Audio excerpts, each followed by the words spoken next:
إن الحمد لله والصلاة والسلام على رسول الله وعلى آله وصحبه ومن تبعهم بإحسان إلى يوم الدين وسلم تسليما كثيرا أما بعد فاتقوا الله عباد الله আসসালামু আলাইকুম ওয়া রাহমাতুল্লাহি ওয়া বারাকাতুহু। ইসলামের দৃষ্টিতে দিবস উদযাপনের বিধান কি? দিবস বলতে তো আমরা জানি যে নাজায়েজ কাজ। তো এই নিষেধাজ্ঞার ব্যাপারে সুস্পষ্ট কোনো কারণ আছে কি? অথবা আমরা মসজিদে মৃত্যুবার্ষিকীর নামে বা চল্লিশা কুলখানি এসবের নামে যে ইজতেমাই খাবার দাবারের ব্যবস্থা করা হয়, দোয়ার ব্যবস্থা করা হয়, এগুলো ব্যাপারে ইসলাম কি বলে? এটা কি বিদআত হবে? এছাড়া যে বিভিন্ন রকমের যে প্রোগ্রামগুলো হয়, এটা কি মাকরুহ নাকি হারাম? এ ব্যাপারে বিস্তারিত কি বক্তব্য হতে পারে?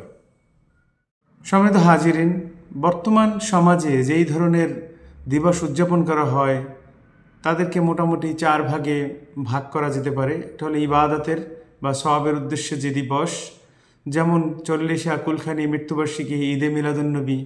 দ্বিতীয় হলো সাংস্কৃতিক কেন্দ্রিক যে দিবস, যেটাকে বলতে পারবো আমরা যে এপ্রিল ফুল বা ভালোবাসা দিবস, 31st নাইট। তৃতীয়ত ইতিহাসের কোনো দিন বা তারিখকে স্মরণীয় রাখার জন্য দিবস উদযাপিত হয়, যেটাকে বলা যায় স্বাধীনতা দিবস, বিজয় দিবস। সচেতনামূলক আরেকটা দিবস উদযাপন করা হয়, যেমন মা ও শিশুর টিকা দিবস অথবা এই বাবা দিবস। কোরআন ও সুন্নাহর আলোকে এ ব্যাপারে আমরা আজকে ইনশাল্লাহ আলোকপাত করব। ওয়ামা তৌফিকি ইল্লা বিল্লাহ। প্রথমত, ইবাদতের বা সওয়াবের বিষয় মনে করে উদযাপিত দিবস। আমরা জেনেছি যে ইসলামে কিছু দিবসের গুরুত্ব এবং মহত্ব সুস্পষ্ট কোরআন এবং সুন্নাহর আলোকে প্রমাণিত, যেমন ঈদুল ফিতর, ঈদুল আধা বা ইয়মুল আরাফা, আরাফার দিবস উদযাপন করা হজের মাধ্যমে। আর ঈদুল ফিতর, ঈদের নামাজ, খুতবা শোনা, নতুন জামা কাপড় পরা এবং মানুষের সাথে মিলিত হওয়া, এগুলো রোজা ভাঙা, এগুলো ইসলাম শরীয়ত এর অন্তর্ভুক্ত। এবং 10ই মহররম রোজা রাখার মাধ্যমে উদযাপন করা, এগুলো কিন্তু আমাদের দেশে যেটা করা হয় বা আমাদের মধ্যে যেটা করা হয়, ঈদের দিন সুন্দর জামা কাপড় পরে নাচ গান, বাদ্যযন্ত্র, মিউজিকের সাথে, তারপরে অবাধে মেলামেশা, এই সমস্ত দিয়ে আমরা হালাল কাজগুলোকে আমরা কোরআন এবং হাদিস ভিত্তিক যে দিবস উদযাপন করা যায়, ওগুলোকেও আমরা নাজায়েজ কাজে পরিণত করেছি। দিবসগুলো ঠিক আছে, কিন্তু আমলের ধরন পরিবর্তন হওয়ার কারণে এগুলো আল্লাহর কাছে গ্রহণযোগ্যতা তো হবেই না, বরং উল্টা গুনাহ হবে। এজন্য এই সমস্ত আমলের দ্বারা, অর্থাৎ সুন্নাহ বহির্ভূত আমলের দ্বারা সওয়াব আশা করা এটা মূর্খতা হবে। দ্বিতীয়ত, ইসলামের নামে বা ইবাদত এবং সওয়াবের উদ্দেশ্যে আরও কতগুলো দিবস পালিত হয়, যেমন মৃত্যুবার্ষিকী বা ওরস শরীফ, মিলাদুন্নবী, এই সমস্তগুলো ইসলাম বহির্ভূত। এ থেকে সওয়াবের আশা করা মূর্খতার শামিল। হাদিস এসেছে, আন জারির ইবনে আব্দুল্লাহ আল বাজালি ক্বালা কুন্না নাউদ্দু আল ইস্তিমা ইলা আহলিল মাইয়িতি ওয়া সানিয়াতা তাআমি বাদা দাফনি মিনান নিয়াহাতি। আব্দুল ইবনে জারির ইবনে আব্দুল্লাহ রাদিয়াল্লাহু তাআলা থেকে বর্ণিত, তিনি বলেন যে মৃত্যুকে দাফনের পরে মৃত্যুকে কেন্দ্র করে মৃতের বাড়ি লোকজন সমবেত হওয়া, জমাত হওয়া এবং তাদের জন্য খানা তৈরি করা, এটা আমরা শরীয়ত বহির্ভূত কাজ বলে মনে করতাম। ইবনে তাইমিয়া রাহিমাহুল্লাহ এই হাদিসের ব্যাখ্যায় বলেন, ক্বালা শাইখুল ইসলাম ওয়া আম্মা সানাআতু আহলিল মাইয়িতি তাআমান ইয়াদউনা আন-নাস ইলাইহি ফাহাদা গায়রি মাশরুউ। বলছে শাইখ আল ইসলাম বলেছেন, মৃতদের পরিবার যাতে মানুষকে দাওয়াত দেওয়া হয় এবং তাদের জন্য খানা তৈরি করা হয়, বলছে এটা জায়েজ নয়, এটা শরীয়ত বহির্ভূত। ও ইন্নামা হুয়া বিদআতুন, এবং বলেছেন তিনি যে এটা বিদআত। তিনি তারপর হাদিসটা উল্লেখ করেন এবং শেষে বলেন যে ইন্নামাল মুস্তাহাব্বুন ইদা মাতাল মাইয়িতু আই ইউসনা লি আহলিহি তাআমুন। বলেছেন যে বৈধ শুধু এতটুকুই, যদি কোনো বাড়িতে বা কোনো কেউ মারা যায়, তাহলে ওই মৃতের পরিবারের জন্যে খানা প্রস্তুত করে দেওয়া, এটা এতটুকুই মুস্তাহাব। সম্মানিত হাজিরিন, আমরা এরপরে দ্বিতীয় যে পদ্ধতিতে দিবস উদযাপন করা হয় তার ব্যাপারে আমরা বলবো সাংস্কৃতিক কেন্দ্রিক উদযাপন। সাংস্কৃতিক কেন্দ্রিক দিবস উদযাপনের ক্ষেত্রে যেমন এপ্রিল ফুল, মানুষকে ধোঁকা দেওয়া, পহেলা বৈশাখ, শুভ নববর্ষ, 31st নাইট এবং অর্থাৎ বছরের শেষ দিন, এই সমস্ত দিবস উদযাপন করা ইসলামের সম্পূর্ণ নাজায়েজ। এর জন্য আর কোনো দলিল খোঁজা লাগবে না। এটা বিধর্মীদের কালচার, এটা অমুসলিমদের সাংস্কৃতিক বিজাতীয় সংস্কৃতি যেটাকে বলে, এটা হারাম, এটা নাজায়েজ। এবং ক্ষেত্রবিশেষ এ সমস্ত করতে গিয়ে অনেককে শিরিক এবং বেদাতের শিরিক এবং বেদাত সৃষ্টি করে। বিশেষ করে শিরিকের উপর তারা একেবারে মস্ত বড় শিরিকের গুণা তো আমরা জানি যে কীরকম গুণা। তারা শিরিক করে বসে এবং বেশিরভাগ ক্ষেত্রে তারা শিরিক করে বসে। যেমন তারা এই মঙ্গল শোভাযাত্রা বের করে এবং সেখানে প্যাঁচার ছবি, তারপরে সূর্য এবং সাপ, বিভিন্ন জিনিসের ছবি, অর্থাৎ প্রাণীর ছোট ছোট প্রাণীর ছবি, এবং এটা নাকি কল্যাণ বয়ে আনে।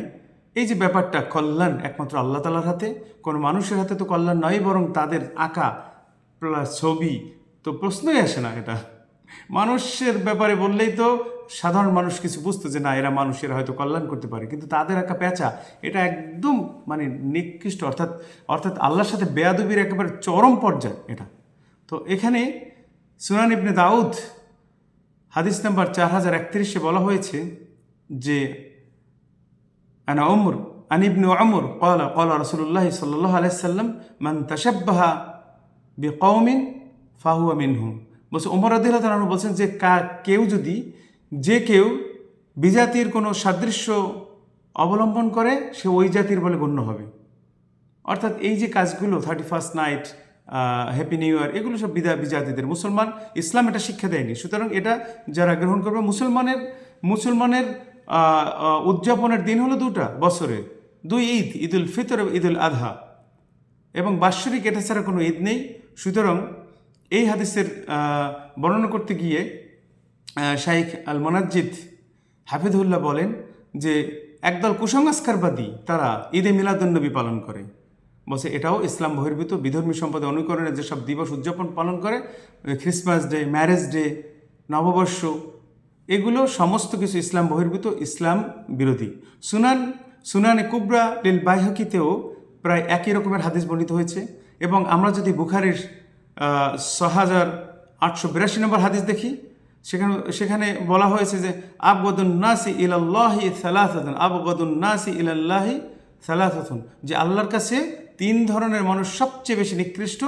মুলহিদুন ফিল হারামি, যারা হারামের মধ্যে ঘৃণিত হারামের মধ্যে যারা কুফরি কার্যকলাপ করে, এবং দ্বিতীয় হলো মুবতাগি ফিল ইসলামি সুন্নাতুল জাহিলিয়াতি, এবং ইসলামে থাকা অবস্থায়, মুসলমান থাকা অবস্থায়, ইসলামের ভিতরে থাকা অবস্থায় যারা জাহিলিয়াতি, যারা বিধর্মীদের সুন্নতকে যারা আপন করে নেয়, বিধর্মীদের সুন্নত প্র্যাকটিস করে যারা, বা বিধর্মীদের আদর্শ যারা অনুকরণ করে, এরা। তৃতীয় শ্রেণী হলো যেই ব্যক্তি, এটা হলো ওয়া মুত্তালিবু দামিন ব্রিইন, যে যারা বিগয়রিল হক, যারা অন্যায়ভাবে কাউকে হত্যা করে রক্ত প্রবাহিত করে তাদেরকে।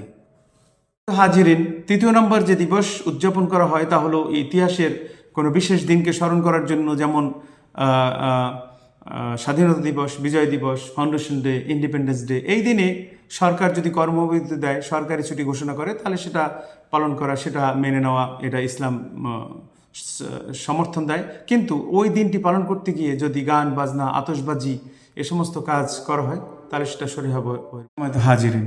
আর যারা নিজেকে মুমিন মুসলমান দাবি করে এবং এরপরে পরিপূর্ণরূপে ইসলামে প্রবেশ না করে, একটা মানে একটা ছাড়ে, তাদের জন্য আল্লাহ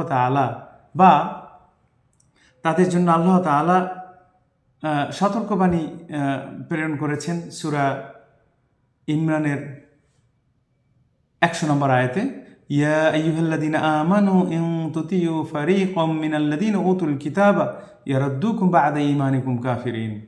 যে হে ঈমানদারগণ, হে মুসলমান ঈমানদারগণ, তোমরা যারা মুসলমান হয়েছে, ঈমান এনেছো, তোমরা যদি আহলে কিতাবদের কোনো ফেরকার কথা মানো, অনুসরণ করো, তাহলে তোমাদেরকে ঈমান আনার পরেও অর্থাৎ মুসলমান থাকা অবস্থায়ও তোমাদেরকে কাফেরে পরিণত করে দিবে। এবং উপদেশেই কেবল নয়, বরং আল্লাহ তাআলা অন্য এক আয়াতে ভয়ঙ্কর হুমকিও দিয়েছেন। বলছে আল্লাহ তাআলা বলেন, ফাইন জালালতুম মিন বাদি মা জাআতুকুমুল বায়্যিনাতু ফাআলামু আন্নাল্লাহা আজিজুল হাকীম। সুস্পষ্ট নিদর্শনাবলী তোমাদের নিকট আসার পরও যদি তোমরা সঠিক পথ হতে স্খলিত হও, অর্থাৎ ইসলাম গ্রহণ করার পরেও মুসলমান হওয়া সত্ত্বেও সেখান থেকে যদি তুমি স্খলিত হও, কাফেরদের অনুসরণ করো, তাহলে মনে রেখো আল্লাহ তাআলা মহাপরাক্রমশালী, মহাপ্রজ্ঞাময়। সূরা বাকারার 209 নম্বর আয়াত। ইহুদি ধর্ম ছেড়ে কিছু সাহাবা যখন ইসলাম গ্রহণ করেন, বসেন এখানে আসেন, ইহুদি ধর্ম ছেড়ে যখন কিছু সাহাবা ইসলাম গ্রহণ করেন, তখন তারা রাসূলুল্লাহ সাল্লাল্লাহু আলাইহি ওয়াসাল্লামের কাছে এসে তারা কিছু বায়না ধরেন যে, ইয়া রাসূলুল্লাহ, আমাদেরকে শনিবার দিন পালন করতে দিন। শনিবারের কাহিনী আমরা সূরা বাকারায় জেনেছি, যে দাউদ আলাইহিস সালামের কাহিনী, যে শনিবারে মাছ ধরতে নিষেধ করা হয়েছিল। তারা কৌশল অবলম্বন করেছিল যে তারা শনিবার না ধরে শনিবারে মাছ ধরতো না, বাধা দিয়ে রাখতো, সোমবার যেই ধরতো। যে এটা আল্লাহর সাথে তারা কৌশল অবলম্বন করছিল, যে দূর্ত যারা বলে, অর্থাৎ ফক্সি, শিয়ালেরিয়া। তো এদেরকে আল্লাহ তাআলা বলছে কুনু কিরাদাতান খাসিঈন, বলছে তোমরা নিকৃষ্ট বানর হয়ে যাও। আল্লাহ তাআলা অভিশাপ দিয়েছিলেন তাদেরকে। আচ্ছা, তো তারা বলছিলেন যে সাহাবা আজমাইন যারা, ওনারা বলছেন যে হে ইয়া রাসূলুল্লাহ, ইসলাম গ্রহণ করার পরে ইহুদি থেকে যারা ইসলাম গ্রহণ করছেন কিছু, তারা বলছেন ইয়া রাসূলুল্লাহ, আমাদেরকে শনিবার উদযাপন করার ইয়া দেন, এবং আমার রাতে কিছু তাওরাত থেকে আমরা কিছু পড়ব, অনুমতি দেন। আল্লাহ তাআলা তার রাসূলের মাধ্যমে রাসূলুল্লাহ সাল্লাল্লাহু আলাইহি সাল্লাম তাদেরকে একদম সম্পূর্ণভাবে না করে দিয়েছেন। এবং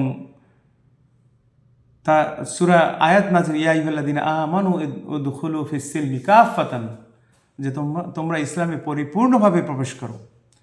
আর এছাড়া মক্কার কাফেরগণ যখন রাসূলুল্লাহ সাল্লাল্লাহু আলাইহি সাল্লামকে প্রস্তাব দিয়েছিলেন যে হে মুহাম্মদ সাল্লাল্লাহু আলাইহি সাল্লাম, আপনি 1 বছর আমাদের মাবুদগণের ইবাদত করবেন, পূজা করবেন, পরের বছর আমরা আপনার পূজা করব।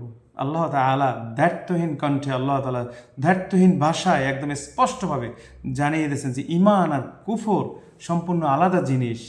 এপিঠ আর ওপিঠ কখনো একসাথে দেখা যায় না, হয় একটা ছাড়তে হবে আর একটা দেখতে হলে। তো যদি আপনি ঈমান নেন তাহলে কুফরকে ছাড়তে হবে, আর কুফর নিলে ঈমানকে ছাড়তে হবে। No compromise at all, no compromisation. قل يا أيها الكافرون لا أعبد ما تعبدون, যে হে কাফেরগণ, হে কাফের, তোমরা যার ইবাদত করো আমি তার ইবাদত করি না, আমি যেই রবের ইবাদত করি তোমরা তার ইবাদত করো না, তোমরা যেই মাবুদের ইবাদত করো আমি তার ইবাদত করি না।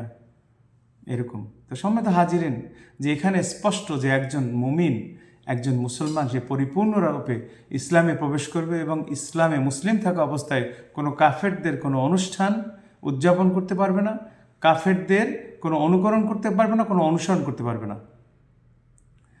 তারপরে আল্লাহ তাআলা আরও বলেন, যারা ইসলামের অনুসারী দাবি করার পরেও নববর্ষ উদযাপনের সাথে যুক্ত হওয়া কিংবা সমর্থন জোগাতে চায় বা করে, তাদের জন্য আল্লাহ তাআলা বলছেন ওমা ইয়াবতাগি গায়রাল ইসলামি দীনান ফালা ইয়াকবালু মিনহু ফালা ইউকবালা মিনহু ওয়া হুয়া ফিল আখিরাতি মিনাল খাসিরিন।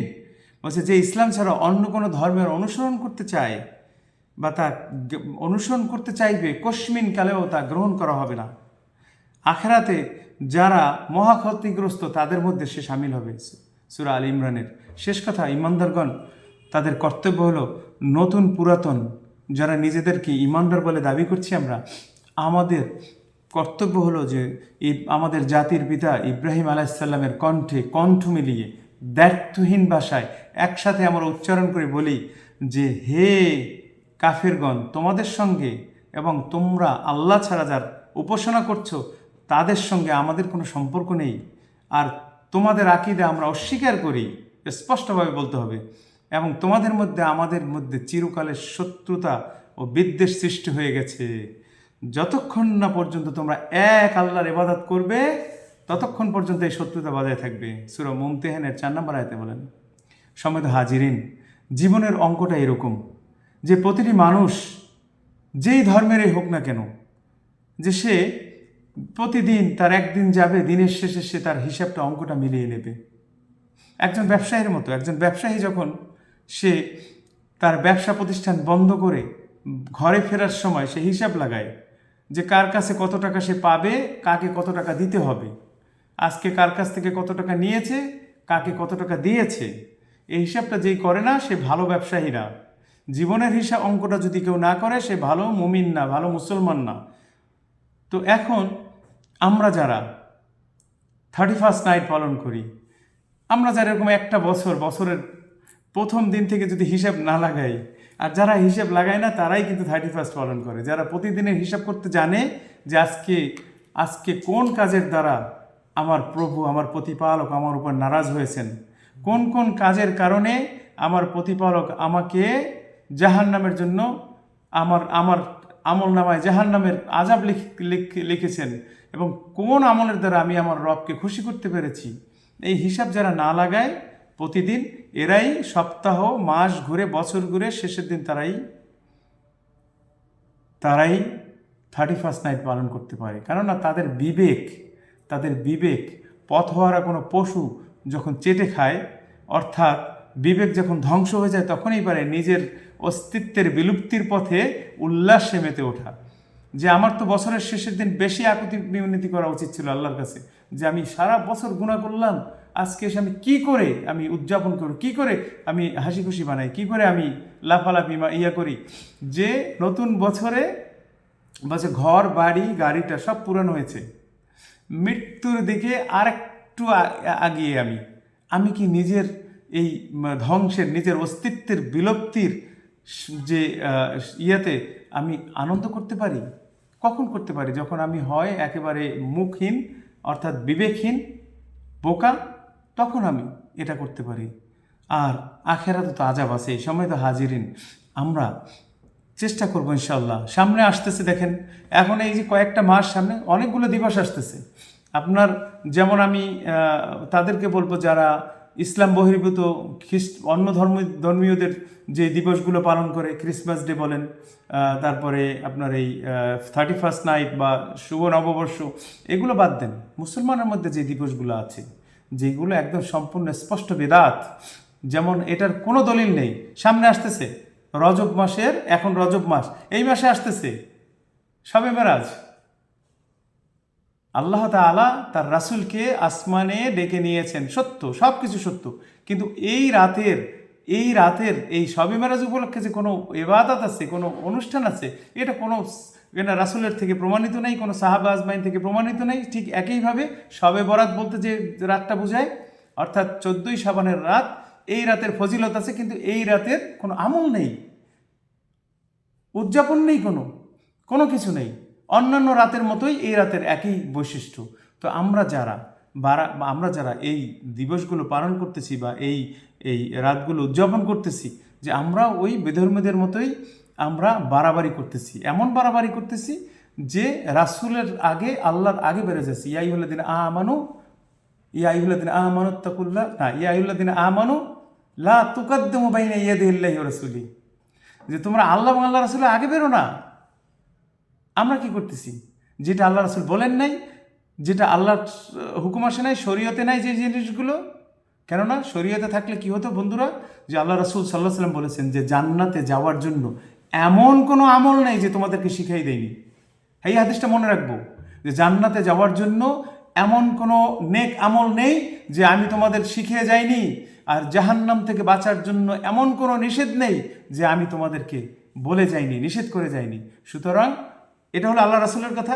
আল্লাহ তাআলাও একই কথা বলেন, আল ইয়াউমা আকমালতু লাকুম দীনাকুম, দিন পরিপূর্ণ। আল্লাহ রাসূল বলছেন যে আমি সমস্ত কিছু শিখিয়ে দিয়ে গেছি, আপনি নতুন একটা কিছু এখন নাজাতের জন্য আবিষ্কার করবেন, আপনার স্থান জাহান্নাম। আপনি নতুন একটা কিছু ইবাদতের জন্য আবিষ্কার করবেন, আপনার স্থান জাহান্নাম। আল্লাহ তাআলা আমাদের সবাইকে এই সমস্ত দিবস থেকে হেফাজত করুন এবং এই সমস্ত দিবস পালনকারীদের থেকে হেফাজত করুন, এবং শুধু আমাদের না, আমাদের পরবর্তী আনেওয়ালা যত পিঢ়ি আছে প্রত্যেককে আল্লাহ তাআলা দিনের সঠিক জ্ঞান দান করুন, আর সঠিক জ্ঞানের ভিত্তিতে আল্লাহ তাআলা তাদেরকে হেদায়েত দান করুন। আমিন। আসসালামু আলাইকুম ওয়া রাহমাতুল্লাহি ওয়া বারাকাতুহু।